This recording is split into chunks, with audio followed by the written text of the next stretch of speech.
Alright, so new event fob has been added that I'm talking about. It's basically a thing that you can attack a fake fob not owned by a player and don't have to be retaliated against. So it's kind of like a PvE mode. I suspect they'll introduce harder and less difficult ones. This one, the one they have introduced right now, is a very simple and easy one. So there's a Fob Insurance thing going on now. Hold on. Hello, ladies and gentlemen, my name is William Bishop. I'm the Video Game Badger. Welcome to the MGSV 5 official 1.4 update. I believe 1.0.0.4 update. They have added a new Fob event, which you could have seen this Fob event kind of trigger in your MGSV gameplay. It is basically a low-level mission for right now that you can go on to that will allow you to attack a fob without being retaliated against. Anything you steal or take from the fob will stay with you. It's just like a normal fob raid, but it's against a AI, basically. It's almost like a PvE mode that has been added for practicing, I suppose. So you now can train for free and still make goods for going to the core. Now, they've also introduced a Fob Insurance Racket policy service thing. Basically, you pay real-life money and you get to protect your fob against any damages. So say an enemy infiltrates your base, gets to your core, takes 10 of your guys, the Fob Insurance is on for you currently because you have infinite money and you like to spend. No, if it's on, then you don't lose anything. You don't lose any cargo, any troops, nothing. You lose nothing. Almost everything gets refilled, except nuclear weapons. Nuclear weapons will be taken away permanently. It doesn't protect things outside of the fob, like staff used to deploy in defense of the fob, like you as a character. Wounded staff, as you don't lose them, they won't be instantly healed. They'll just go to be wounded. Things in your brig can be stolen too. So if you attack someone and will open a wormhole, and the guy attacks you back and steals the staff back, the staff that are his, he can take those back. They can't be insured. Now, they keep telling us that Mother Base coins are being handed out periodically, and they are, as far as I can tell, about 30 at a time or something like that. There's going to be some new combat deployment missions, apparently, that are going to give us more versatility in them. Right now, you can get a very limited amount of things from them. Being able to get a certain type of plants would be nice. So, apparently, you can now have extremely high-ranked soldiers that you can get, and medical plants that were sorely lacking before. Now, here's a little sneaker they put in there. The time it takes your units to complete their mission can be shortened using Mother Base coins. So, we can talk about this in just a bit. Mother Base coins are purchased with real money, but free Mother Base coins are also true. Yeah, they keep trying to reinforce this. The deployment time can only be shortened in combat online missions, no offline. Okay, so at the very least, you can't use them in the normal missions. They don't affect the single player. This is all by itself. They've added 3 new upgrades for the guns. I'm not sure why. It's new things. This is a pretty sweet rifle. This is the Halo MG grenade launcher, which is pretty good. And this might be a suppressor upgrade, so that would be really crazy. Great.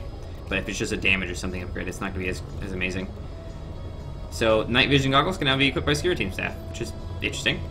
Now here's a big one. Here's a great one that we love. This is what we wanted to see. This is what we were looking for. Infiltrate without leaving a trace. Infiltrate a base without leaving a trace. If you avoid being spotted by enemies and refrain from killing, extracting staff, and damaging/extracting containers and equipment, you can play through all the way through a fob without the rival player being alerted to your presence.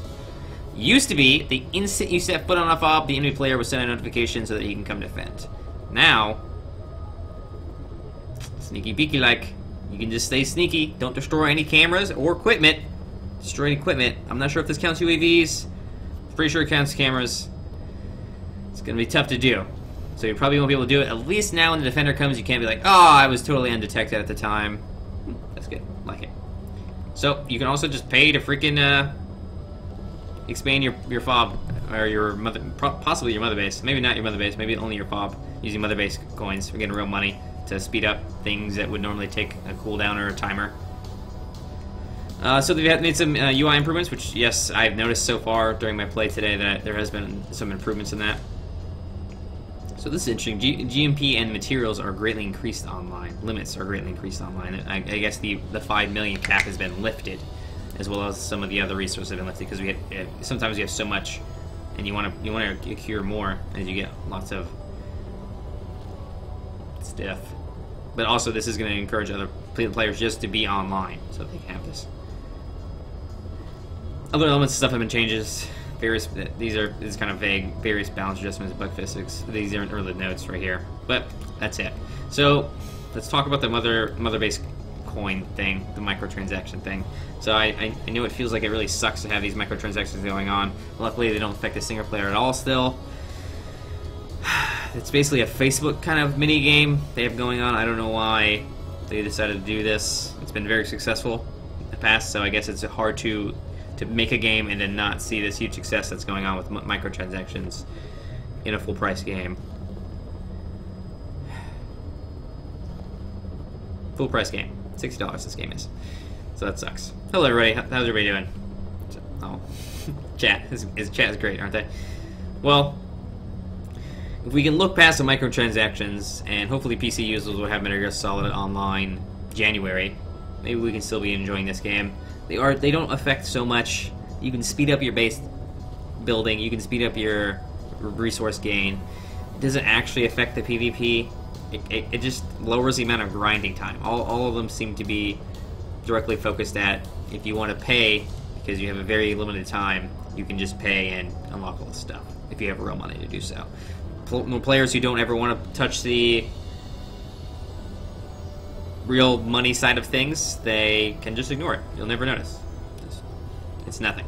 So don't let it get to you. I know it's annoying. It feels like some people are cheating, but they're spending money just to stop the grind. And there's not really a grind in this game even. It's not that bad. It's really short. The timers aren't that long. I mean, you upgrade your mother base platform and then you can come back later in the day and it'll be done. And there's not that many of them. You get maxed out pretty quickly. It's very short. Alright. My name is Will Bishop. I'm the Drinking Badger. Hope you guys enjoyed. I know it kind of sucks to have this game marred by these issues, but hopefully they can fix some stuff. They obviously are working to at least fix something. I mean, there's a couple things in here that are absolutely fantastic. I would really like them to do something about the cheating that's going on, but I suspect they will never be done. It doesn't seem like they have that part of their plans or have really any talking about that, so I'm just gonna have to deal with that probably. Okay, I'm out of here. Stay motivated, stay awesome. I'll see you next time.